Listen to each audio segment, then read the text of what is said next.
Davis 4-3 in the win. Oh, it's good! Crosby in on goal, backhander, he scores! And good! 49ers win it! What is going on, my 49er faithful? And if you're not a member of the 49er faithful, you're still very much welcome to watch. Basically, this is going to be my take on what's probably going to happen with the 49er roster, doing kind of like the pre-free agency, pre-draft part of the NFL. Right now, the Super Bowl just ended. We all know that by now. So, what are the 49ers going to do this offseason with our roster? Or John Lynch and Kyle Shanahan, to be more specific. So, what's going to happen? So, one thing we have to get out of the way first would just be, I counted 25 free agents coming up. So, almost half our roster is going to be a free agent. So, we're not going to retain everybody. We have to just set that out right now. I know for a fact, we as a 49er fan base have to be realistic. We are not going to retain everybody, and we've known that, and we can make do with a lot of these players, honestly. A lot of like rotational pieces, stuff like that, but some other players I would really want to see come back. But let me just list off some like the noticeable names that we're going to be free agents. We're going to have to get paid, or we're going to have to settle on what's going to happen with them. So we have Javon Jennings, our wide receiver 3. I hope he stays. But he's a restricted free agent, so I'm pretty sure he'll stay. We have Mike McGlinchey, who's our right tackle. Jimmy Garoppolo, who's our quarterback who took us to a Super Bowl. Josh Johnson, a quarterback who was our 4th-string quarterback. I'm going to leave it at that because we know what happened in the NFC Championship game. Azeez Al-Shaair, our 3rd linebacker. Very good linebacker, but he's a free agent. Robbie Gould, our kicker. He's been a kicker for a couple years now for us. Samson Ebukam, Charles Omenihu, some really good rotational pieces for a defensive line. Emmanuel Mosley, he got injured, but he was a really good pickup for us. And Jason Verrett, who's very injury prone, unfortunately. And of course, our center, Jake Brendel. And of course, we can't forget about our long snapper, Tabor Pepper. So, what's going to happen? So, with how our roster is, assuming we bring back the majority of our core with free agency and etc., I think we probably might still need like another kind of slot receiver, maybe replace Javon Jennings. Unfortunately, we have to see about that. We desperately need another edge rusher, more defensive tackle depth as well. I'll get more into that in a minute. Possibly a new center, depends on how Jake Brendel gets paid, because he only allowed like 1 sack per like 1,018 snaps. He's probably gonna get paid by another team who really needs a center, so we'll have to see about that. Right tackle, I'll talk more about that in a second. Safety question mark, depends on if we bring back our safety group. I think we'll be fine. Running back 2/3, I'll talk more about that in a second.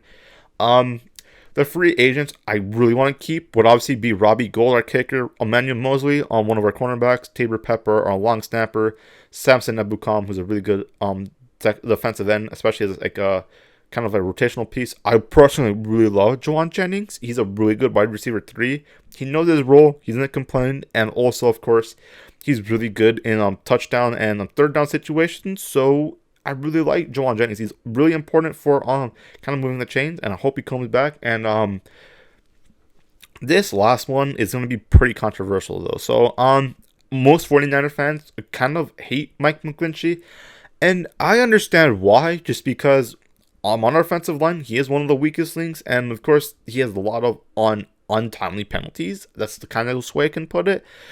But for the people who really just want to see him gone, don't re-sign him, I have to really ask, who do you guys see replacing him? On a really serious note, is there any rookie you guys think that we can realistically go up to draft or fall to us / a free agent we can also pay that is serviceable to what Mike McGlinchey does or better than Mike McGlinchey does? Because the tackle market this year is really not very depthful. There's a couple guys, I think, but really Mike McGlinchey is one of the best tackles on the free agent market. If you don't want to pay him, another team is going to pay him because he's still better than most right tackles in the league. Is this how things are? And once again, we kind of got to get real with how we're going to handle this roster, especially pre-draft, because Mike McGlinchey, unfortunately, or fortunately, depends on how you look at it, we're going to have to probably bring him back because I really don't see who we have or what we can do that can really replace him. Obviously, we found gems before in later rounds, and we've developed them. Just think about guy like, I believe Aaron Banks was a later round pick. I know Spencer Burford was, I believe, an undrafted free agent. So we can get picks later picks. We don't have to get like a first round guy so it can be safe, but at the same time, I really don't know how we're exactly gonna replace Mike McGlinchey if he decides to leave, or if we don't resign him, because the majority of our fan base is very much against Mike McGlinchey. They don't like him. They don't want anything to do with him. And obviously, I understand when he does some of the false starts or some really stupid penalties he does do. I understand that does get me pissed off too. I'm not saying that he's perfect, but I'm also saying, like, at the same time, really, who do we have? Who are we gonna get? Who's out there that can replace him and genuinely be better? Like, I'm not really sure if there's anybody like that. He's probably the best right tackle in the market. So if we can bring him back, hopefully not on like a crazy deal for him, of course, that would be fine. But still, that's one thing we really have to talk about. But let's talk about some of these other positions. So far, just because I have to really see what happens in free agency before I can really make like a really good detailed mock draft on who I want to retain. But so far the free agents I really decided that I think we should go after would just be, I want Javon Hargrave, who is a defensive tackle for the Philadelphia Eagles, a defensive line member. Great pass rusher, gets out to the quarterback very effectively. Big part of that Philly D-line, and I would like him on my team just because this happened especially against the Eagles and some other teams as well. Dude, if Nick Bosa is not destroying people, which sometimes you'll get double team, you'll get everything, you'll still get past it, but against a super good offensive line, the Eagles, we needed someone else. We needed like an Arden Key. We needed some of the other guys we've lost over the years. We needed someone else to help kind of break some of those double teams, help really have to force the Eagles to do one-on-ones, just because I believe it was Jordan Mailata and Lane Johnson just constantly just getting after Bosa, and we didn't have any other really good pass rusher. Obviously, our run defense is the best run defense in the NFL last year, but that doesn't matter if we obviously can't sack the quarterback, if we can get after the quarterback, especially in the quarterback league, passing league.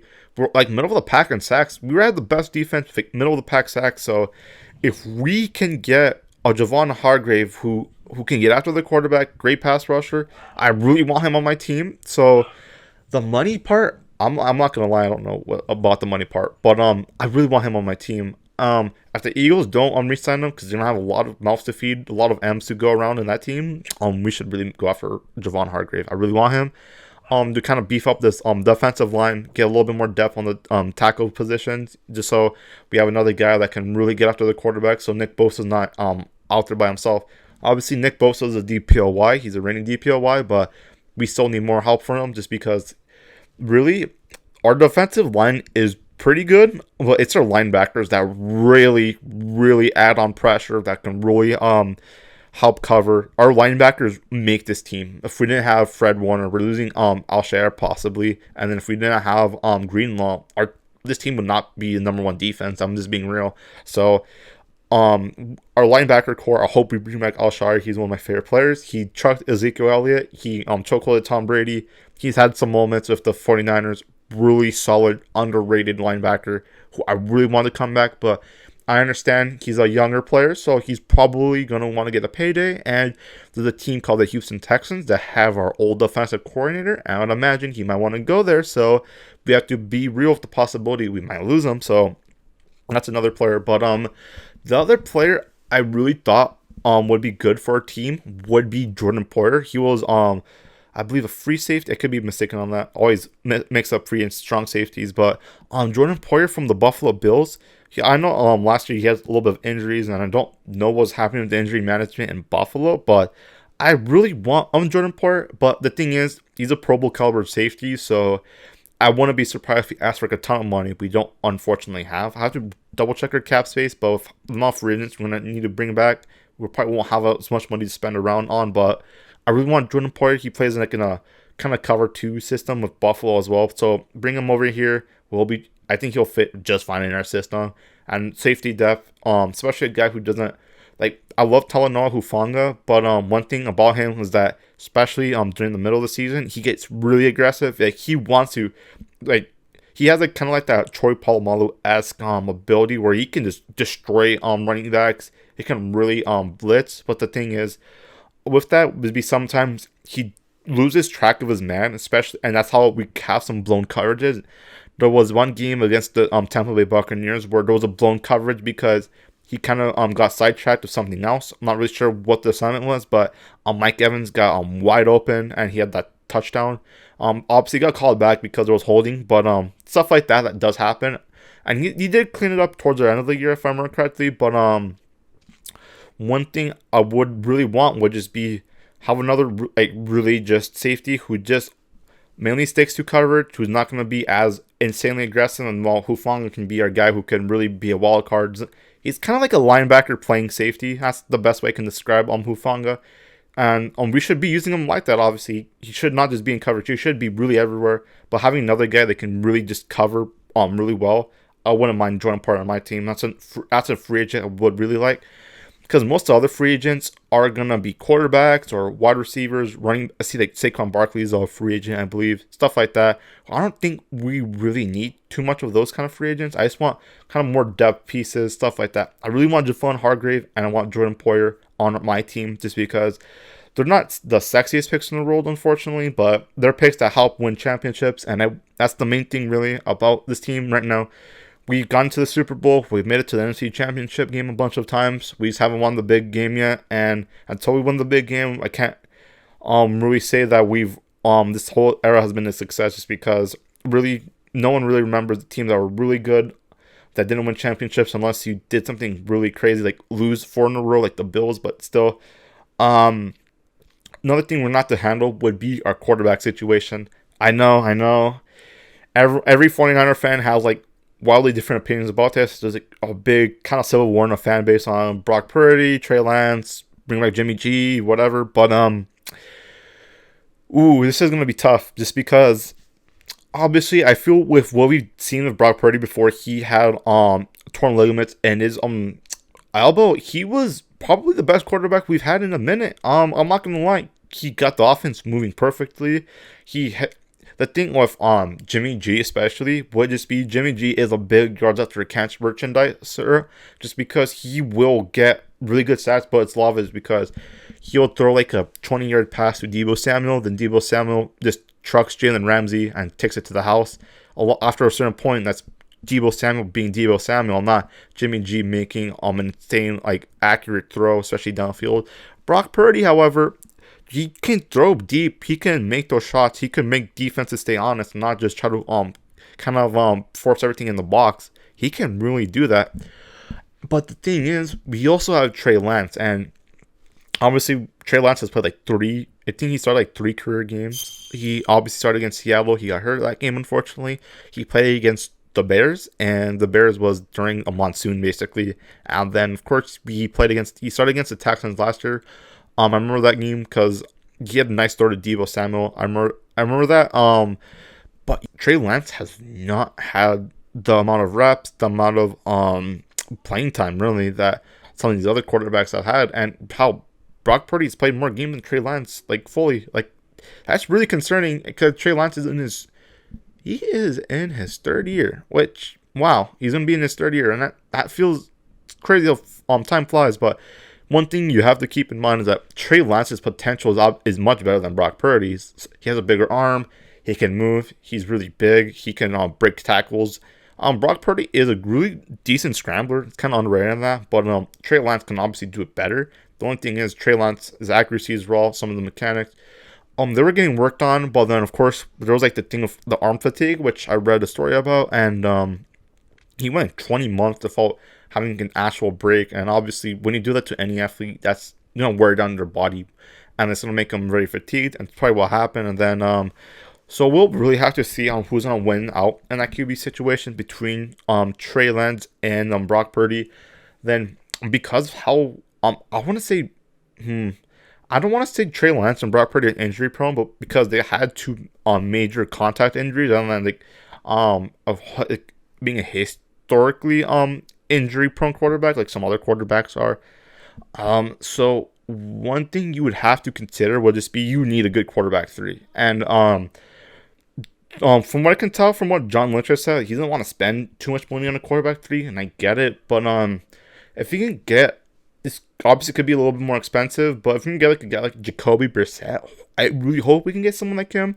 I think for our quarterback 3, we need like a veteran kind of guy, someone who's a little bit older, who knows like a more backup position, because I don't want to draft another quarterback. I don't want to get like a younger quarterback who wants to actually get the position, because it's going to be a two-way battle between Trey Lance and Brock Purdy, assuming I'm pretty sure Brock Purdy would be healthy by then, and I'm pretty sure Trey Lance will be healthy by training camp. So we need to sort that out. Like, who will win that battle? From what I can tell, I think people in the 49ers locker room is expecting kind of Brock Purdy to take over, but what's going to happen once one of them wins over the other one? Like, if Brock Purdy wins, are we going to trade Trey Lance? If Trey Lance wins, I'm going to trade Brock Purdy.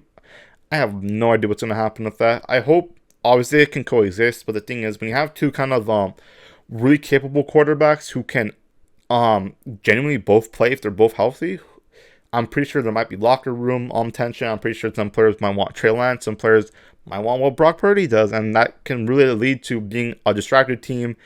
And one thing I don't want from that situation will just be, I don't like the media coverage. I don't like how the media portrays quarterback battles sometimes, just because I don't want another situation where they're just preying on one quarterback to fall and they'll prop up the other one. I don't want the media to focus on my team. Some people really get mad that their team doesn't get enough coverage, but personally, I believe we should be winning. We should be worrying about trying to win a championship game, trying to win the Super Bowl, trying to worry about the playoffs, trying to worry about winning. I don't want to have to worry about some freaking reporter asking my team, oh, what do you think about? Do you think Brock Purdy should get that because Trey Lance threw 2 interceptions? Like, I don't want to hear that being asked, and I know a lot of those guys don't like hearing those questions because obviously recently George Kittle got pissed because a reporter was asking dumb questions about losing both quarterbacks in the championship game. We really don't need that kind of distraction right now. So the sooner we can figure out who this team's going to be for, the sooner I can also figure out what draft players I want and also what free agents I want, just because Trey Lance has a bigger arm. He has a lot more of a cannon, while Brock Purdy also is a little bit better, especially over the middle passes as well, kind of similar to Jimmy G in that aspect. So that can really depend on who we draft and who we go after in free agency, just because remember when we drafted Danny Gray out of SMU, I believe it was in the 4th round, and the reason why we drafted him was because he was kind of like a speedy deep threat, and he didn't have like the best route running, but he can get open, especially on longer routes, and he can catch the ball on longer routes. So we were hoping that Trey Lance and Danny Gray would kind of get a connection going, stretch the field. And in preseason, there was that one game against the Packers where Danny Gray just blew the top off that defense. And the thing is, unfortunately, Trey Lance got hurt, so we had Jimmy G getting, and we know Jimmy G doesn't throw that far down the field like Trey Lance can. So unfortunately, we never really used Danny Gray in that aspect because we drafted him for a quarterback that didn't end up playing that year. So we'll have to see what we'll do in the draft, just because that really depends. Yeah, the draft really depends on who they expect to kind of win the quarterback battle. Because if we get someone who is a bit better wide open down the field, we probably wouldn't expect Trey Lance to take over. Maybe not. Who really knows with that? A lot of this team's question marks are on the quarterback situation, just because our defensive coordinator is fine. We got Steve Wilkes. I'm very happy about that. We have Kyle Shanahan. I don't see him going anywhere anytime soon. John Lynch is a very capable GM, so I'm very happy about that as well. So it's really just about a quarterback situation. And then once that's figured out, I'm pretty sure the rest of the pieces will fall on this, because we really just haven't seen Trey Lance, especially like Christian McCaffrey and George Kittle at the same time, like playing both healthy. Like, that's just something we have not seen. We've seen what Brock Purdy can do with those weapons. We haven't seen what Trey Lance can do with these weapons. So we have a lot of things to kind of talk about. But let's talk a little bit more about the draft, what picks we got. So we have 3 third round picks: the 99th pick, the 100th pick, 101st pick, just because the coaches who have been hired have been part of I forgot what exactly it is, but it's just as part of a program for the NFL to hire more diverse coaches. Obviously, we D'Amico Ryans and Robert Saleh both got hired, and then I know a couple of those picks were comp picks for Mike McDaniel also getting hired. So lot of those coaches are kind of coming back to how about these draft assets. So I'm pretty happy about that. 3 third-round picks, it's pretty cool. 3 fifth round picks, 157th pick overall, 166th pick overall, 173rd pick overall, a 6th round pick, which would be 17th overall, then 7th round, 224th overall, 249th overall, and 255th overall. So basically, we have a lot of draft picks. We have 10 draft picks. Most teams don't have that much, I believe, just because we're kind of in an era where, because we don't have like the step-in rules, like the NBA does, teams will just throw away draft capital like crazy to get win-now pieces. But right now, because of the amount of competition we've gotten, even if after we got like Christian McCaffrey and traded for like Trey Lance, obviously that pick, we still have a good amount of picks. But because of how we do drafts, I don't expect us to do anything crazy. I don't expect us to randomly just jump up like some other teams have in recent years to get a better position in the draft. I would imagine we sit pretty firmly. I understand they did go up to draft Trey Sermon in that 3rd round, I believe, a couple years back. That didn't end up working out. He got cut. He went to the Eagles, so that didn't end up working out, as I mentioned before. But because of how we were able to get talent, we like Fred Warner, which spoiler alert, I want to do a video about him soon. He was like a late 3rd round pick, so we can. Also George Kittle was like a 5th round tight end.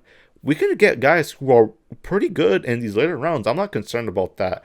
The main thing would just be, obviously, we're not going to get like the super cool prospects, the super sexy prospects, but so I have to do a lot more digging on like the later rounds for these kind of later round picks. But I trust John Lynch. I trust that I understand we lost one of our scouting department guys, but still I trust Lynch, trust Shanahan to do what's right for the team, to get a roster really set for whoever's going to be quarterbacking the team. So I'm not concerned the fact we don't have any 2nd and 1st round picks, just because we draft well, we develop well. Other teams, however, because they don't have those same luxuries, didn't even nail those kind of earlier picks, because they better hope they can kind of develop themselves. But the only kind of player I've really seen that I like in the draft, because we're not going to have a 1st round pick, which I've done the majority of my research on, would be a center from Ohio State, Luke Wiper. They had a pretty good run game there. He looks like he can really fit in there. Obviously, I would expect him to develop in San Francisco. So if we need a center, and hope we get him. Assuming the other guy, I'm forgetting names right. If Jake Brendel does walk out, if we can get Luke Wiper, if we have to trade up, I don't think we'll have to. If he falls to us, we'll be perfectly fine. I don't think we need to worry about this, because we've seen guys like Tyler Linderbaum and Creed Humphrey just come in and just absolutely start kicking ass from day one as a rookie center. So I'm not worrying about is there going to be kind of like a growth spur, or like kind of like a development kind of deal. If we can get like a good center, he'll come and play day one. I'm not worrying about him having to sit. So that's pretty cool. But yeah, right now our offseason is really contingent on what's happening for a quarterback situation and how much free agents we keep. I hope we keep, as I mentioned before, our kicker, long snapper. I want to be surprised if we keep Mike McGlinchey, but then I would imagine some of these other guys. I hope we keep Deshaun Gibson, but I want to be surprised if Jimmy Ward moves on. I think from what I can tell, he probably was going to go to the Texans. He's kind of answered questions as if he was not going to be here, unfortunately. So that's another player we might lose. I want to be surprised if we lost Al-Shaair, unfortunately. I hope we don't bring back Josh Johnson, because wow, like before he got hurt, that was a really tough NFC Championship game to watch. But both our backup tight ends, Croft and Dwelly, are both going to be free agents. Personally, I think we can just draft another tight end. I would not be opposed to drafting another tight end. I know people will freak out like, we have George Kittle, why would you draft a tight end? Obviously, George Kittle's had injury concerns before, but we can. If we draft another tight end, we shouldn't just draft like a 3rd round tight end, 5th round tight end that can really just block really well and maybe catch a couple passes. But if they can block really good, I think we'll be fine. I'm not too worried about our tight end position. Obviously, I have Kittle, who's the best tight end in the league. I'm not sure if he's actually the best, or Kelsey, whoever. You guys can argue that in the comments. But I will not be opposed, as I mentioned before, just getting another tight end. We're losing 2 of our tight ends, so if you get another one in like the 3rd, one of our 3rd round picks, 5th round pick, I would not be surprised, and I would be pretty happy if we got one, honestly. But of course, other than that, I think our roster is pretty set. We obviously have a lot of free agents, but like a lot of guys, like Jimmy G's for sure not coming back. From what Kyle Shanahan said, didn't expect him to be back, and Jimmy G's has a lot of attention. The Titans want him, the Raiders want him. They couldn't drink that Kool-Aid. I personally don't want him on my team anymore, especially if there's some rumors that are pretty concerning if they're true. I don't think they are, but of course, there's a couple of games in particular where Jimmy G's limited physical talent can really come in to bite us in the behind, especially when he can't throw. He's not really good throwing deep. We lost the Super Bowl because of that. So I'm not the biggest Jimmy G guy, but I understand that he's probably gonna also get a payday somewhere else. Another team would want him because Jimmy G is a pretty infuriating quarterback, especially because he can do enough to win most games, but there's some games he cannot win at all, especially bigger games. But still, he's still better than like a Zach Wilson or like whatever's going on in Vegas, Brian Tannehill. I would imagine one of those teams are probably gonna grab him. But other than that, I think that's all I have for you guys today. Right now, this is kind of a lot of speculation is the best way I can put it. There's a lot of who's going to be our quarterback, who's going to what positions we need, and then of course once free agency rolls around, I think we'll have a little bit better sense who we're going to draft. And then once we know who our quarterback is, I think a lot more things will be settled kind of by then. But still, right now I want to be keeping an eye on some free agents, see if anybody else comes free or whatever. See if we can maybe trade for anybody. I know we're not the most aggressive traders, unlike the kind of Christian McCaffrey trade, but I'll have to see about that. And of course, I'll have to really start doing some later round prospect searching. I know we can for sure find some them in the roughs, but I want to see if I can hopefully help our guys over there in Santa Clara figure it out as well. Thank you guys for watching this far, because I've just been rambling about what the 49ers should do, what they shouldn't do, which is probably going to happen for like 26 minutes now. If you enjoy something like more like this, where I just talk about my team, kind of my personal thoughts, make sure to comment below, subscribe. I'm like 2 subscribers away from like the big 100. So if you guys can help me out, that'll be much appreciated. But of course, also if you want me to talk about your team, just leave it down in the comments below. Obviously, I'll talk about any team that's not the Cardinals, Rams, or Seahawks. Though I hate those teams. But other than that, every other team is fair game in my opinion. But of course, I'll talk about those teams. I'm not that biased. But yeah, if you guys have any more anything else, just comment down below, and I'll talk to you guys later.